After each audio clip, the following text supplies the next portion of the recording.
আসসালামু আলাইকুম। আজ 18 সেপ্টেম্বর 2025 বৃহস্পতিবার।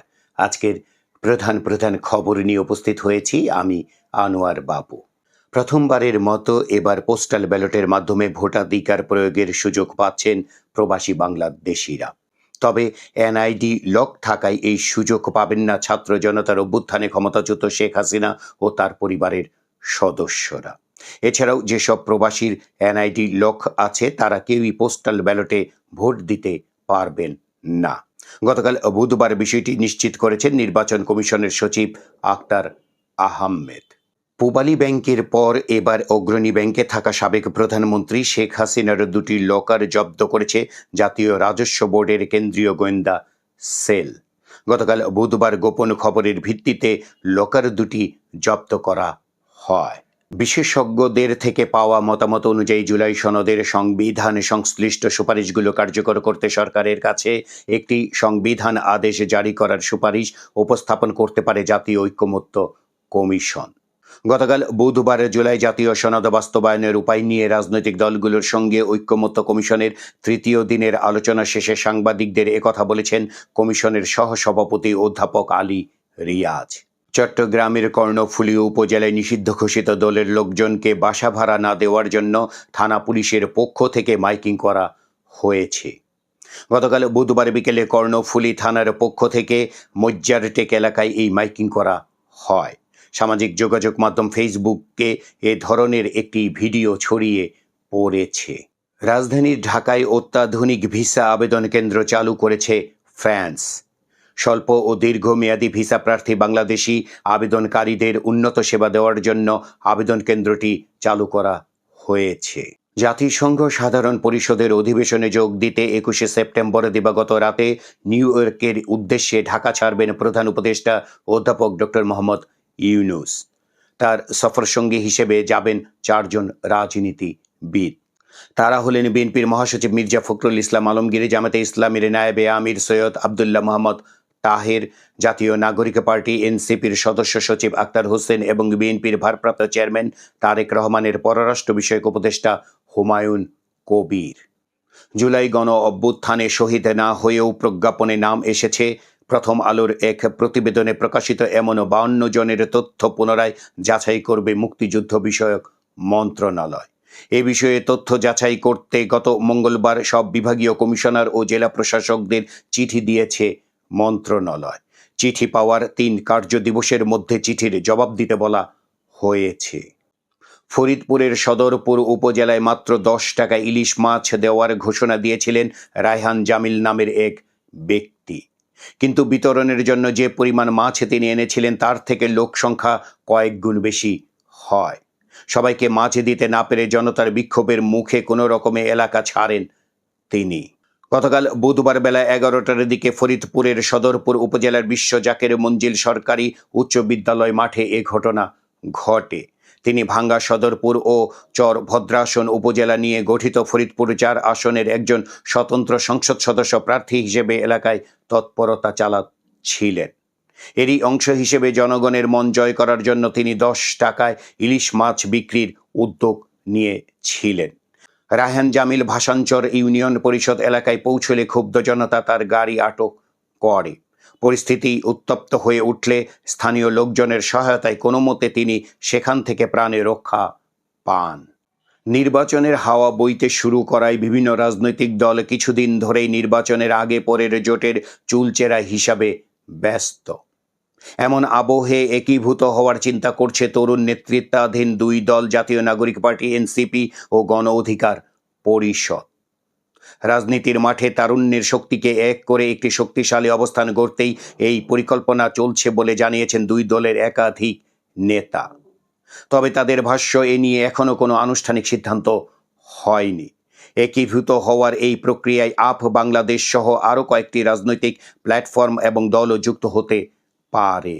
আওয়ামী লীগ সরকারের আমলে অনুষ্ঠিত 3টি জাতীয় নির্বাচনে সরকারি কর্মকর্তাদের মধ্যে কে কোন দায়িত্বে ছিলেন লিখিতভাবে সেই তথ্য সংগ্রহ শুরু করেছে সরকার। নির্বাচন কমিশনের বেঁধে দেওয়া ফরম্যাট অনুযায়ী বিভিন্ন মন্ত্রণালয় ও বিভাগ তাদের অধীন কর্মকর্তা কর্মচারীদের কাছ থেকে এই তথ্য সংগ্রহ শুরু করেছে।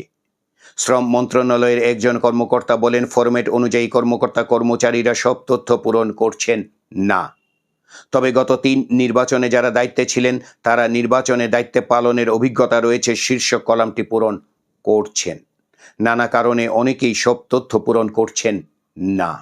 কারিগরি ছাত্র আন্দোলনের উত্থাপিত কারিগরি শিক্ষা ব্যবস্থা ধ্বংস ও প্রকৌশল কর্মক্ষেত্র কুক্ষিগত করার প্রতিবাদ এবং 4 দফা দাবি বাস্তবায়নের দাবিতে বিক্ষোভ করেছেন কারিগরি শিক্ষা প্রতিষ্ঠানের শিক্ষার্থীরা।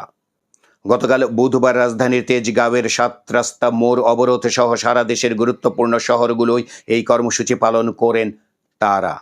এদিন বিভিন্ন স্থানে মহাসড়ক অবরোধ করেও বিক্ষোভ করেছেন শিক্ষার্থীরা। এছাড়া আজ বৃহস্পতিবার কাকতাড়ুয়া দহন কর্মসূচি পালনের ঘোষণা দিয়েছেন ডিপ্লোমা প্রকৌশলী ও পলিটেকনিক ইনস্টিটিউটের শিক্ষার্থীরা। অবসরে যাওয়া সরকারি কর্মচারীদের পেনশন সংক্রান্ত জটিলতাগুলো সমাধান করে এক গুচ্ছ সুবিধা দেওয়ার উদ্যোগ নিয়েছে সরকার। এজন্য সংশ্লিষ্টদের নিয়ে বৈঠক করে বেশ কিছু সিদ্ধান্ত নিয়েছে মন্ত্রিপরিষদ বিভাগ। চট্টগ্রাম বিশ্ববিদ্যালয় কেন্দ্রীয় ছাত্র সংসদ চাকসু ও হল সংসদ নির্বাচনে 1162 প্রার্থী মনোনয়নপত্র সংগ্রহ করেছেন। গত রবিবার থেকে শুরু হয় মনোনয়নপত্র সংগ্রহ। 4 দিন চলে এই কার্যক্রম। গত মঙ্গলবার মনোনয়নপত্র সংগ্রহের শেষ দিন হলেও বিশ্ববিদ্যালয় শাখা ছাত্র দলের দাবির পরিপ্রেক্ষিতে একদিন সময় বাড়ানো হয়। আজ বৃহস্পতিবার মনোনয়নপত্র জমা দেওয়ার শেষ দিন। 25 সেপ্টেম্বর রাজশাহী বিশ্ববিদ্যালয় কেন্দ্রীয় ছাত্র সংসদ রাকসু নির্বাচন। শিক্ষার্থীদের নির্বাচনী উৎসবের মধ্যেই 3 দাবিতে আন্দোলনে নামছেন বিশ্ববিদ্যালয়ের শিক্ষক, কর্মকর্তা ও কর্মচারীরা। 18 সেপ্টেম্বরের মধ্যে দাবি পূরণ না হলে 21 সেপ্টেম্বর থেকে অনির্দিষ্টকালের পূর্ণ দিবস কর্মবিরতিতে যাওয়ার ঘোষণা দিয়েছেন তারা। টাঙ্গাইলে এস.এম. আনিসুর রহমান ওরফে উত্তম নামের বিএনপির এক নেতার স্ত্রী লিলি আক্তারকে কুপিয়ে হত্যার অভিযোগ উঠেছে। সদর উপজেলার মোগরা ইউনিয়নের কুইজবাড়ি বাজার এলাকায় গতকাল বুধবার রাতে এ ঘটনা ঘটে। আনিসুর রহমান টাঙ্গাইল সদর উপজেলার মোগরা ইউনিয়ন বিএনপির সাধারণ সম্পাদক। পুলিশ ও স্থানীয় সূত্র বলছে, কয়েকজন মুখোশধারী দুর্বৃত্ত লিওন বেকারির মালিক ও বিএনপি নেতা আনিসুরের খোঁজে তার বেকারিতে যায়। এ সময় তাকে না পেয়ে তার স্ত্রী লিলি আক্তারকে কুপিয়ে গুরুতর জখম করে তারা। স্থানীয় লোকজন লিলিকে উদ্ধার করে টাঙ্গাইল সদর হাসপাতালের জরুরি বিভাগে নিলে চিকিৎসক মৃত ঘোষণা করেন। চট্টগ্রামের চন্দনাইশে গ্যাস সিলিন্ডারের একটি গুদামে অগ্নিকাণ্ডের ঘটনা ঘটেছে। এ সময় বিস্ফোরণে অন্তত 10 জন দগ্ধ হয়েছেন। উপজেলার খোদারহাট চরপাড়া এলাকার ওই গুদামে গতকাল বুধবার ভোরে অগ্নিকাণ্ডের ঘটনাটি ঘটে।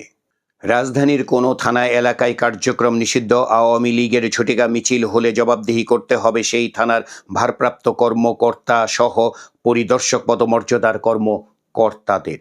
পরিদর্শকদের থানা থেকে প্রত্যাহার করা হবে। ঢাকা মহানগর পুলিশের 50 থানার ওসি ও পরিদর্শকদের এই করা বার্তা দেওয়া হয়েছে।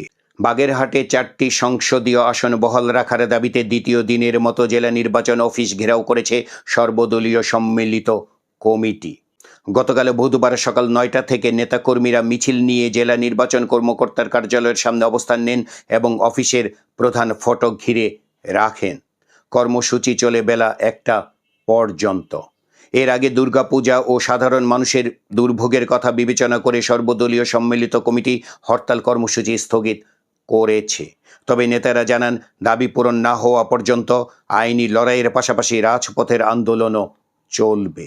বিএনপির ভারপ্রাপ্ত চেয়ারম্যান তারেক রহমান বলেছেন, স্বৈরাচারের পতন হলেও তাদের ষড়যন্ত্রের অবসান হয়নি। ফলে এবারের শারদীয় দুর্গোৎসব সামনে রেখে যে কোনো অপচেষ্টার বিরুদ্ধে সর্বোচ্চ সতর্কতা ও প্রতিরোধের প্রস্তুতি রাখতে হবে। গতকাল বুধবার এক বিবৃতিতে তিনি একথা বলেন। ইউরোপীয় পার্লামেন্টের উচ্চ পর্যায়ের প্রতিনিধি দলের সঙ্গে বৈঠক করেছেন বিএনপির নেতৃবৃন্দ। গতকাল বুধবার বিকেলে 4:30টায় গুলশানের ইউরোপীয় ইউনিয়নের দূতাবাসে ঘণ্টাব্যাপী এই রুদ্ধদ্বার বৈঠক অনুষ্ঠিত হয়। বিএনপির স্থায়ী কমিটির সদস্য নজরুল ইসলাম খান 5 সদস্যের প্রতিনিধি দলের নেতৃত্ব দেন। প্রতিনিধি দলের অন্য সদস্যরা হলেন স্থায়ী কমিটির সদস্য আমির খসরু মাহমুদ চৌধুরী, ভারপ্রাপ্ত চেয়ারম্যানের পররাষ্ট্র বিষয়ক উপদেষ্টা হুমায়ুন কবির, দলের আন্তর্জাতিক বিষয়ক সম্পাদক নাসির উদ্দিন অসীম ও সাংগঠনিক সম্পাদক শামা ওবায়েদ। আন্তর্জাতিক খবর। পাকিস্তান ও সৌদি আরব কৌশলগত যৌথ প্রতিরক্ষা চুক্তি সই করেছে। গতকাল বুধবার সৌদি আরবের রাজধানী রিয়াদে দেশটির যুবরাজ মোহাম্মদ বিন সালমান ও পাকিস্তানের প্রধানমন্ত্রী শাহবাজ শরীফ এই চুক্তি সই করেন। চুক্তি অনুযায়ী কোনো একটি দেশ আক্রান্ত হলে সেটাকে দুই দেশের ওপর আগ্রাসন হিসেবে দেখবে রিয়াদ ও ইসলামাবাদ। ব্যাংকিং সেক্টরের খবর। সিটি ব্যাংক ও ইউএনএফপিএ গত মঙ্গলবার যৌথ উদ্যোগে কমলা ফুল ফার্মেসি চালু করেছে। বিনোদনের খবর। অভিনেতা ফারহান আহমেদ জোভানের জন্মদিন আজ। দিনাজপুরে তার জন্ম। বিজ্ঞাপন দিয়ে শোবিসে কাজ শুরু করেন তিনি। 2013 সালে আতিক জামানের ইউনিভার্সিটি ধারাবাহিক নাটকে প্রথম অভিনয় করেন জোভান। বর্তমানে টিভি নাটকের অন্যতম জনপ্রিয় মুখ তিনি। এই ছিল আজকের প্রধান খবর। আমাদের এই খবর নিয়ে আপনাদের যদি কোনো মতামত থাকে তাহলে কমেন্ট বক্সে জানাতে পারেন। আর আমাদের এই চ্যানেলটি সাবস্ক্রাইব করে আমাদের সাথেও থাকতে পারেন।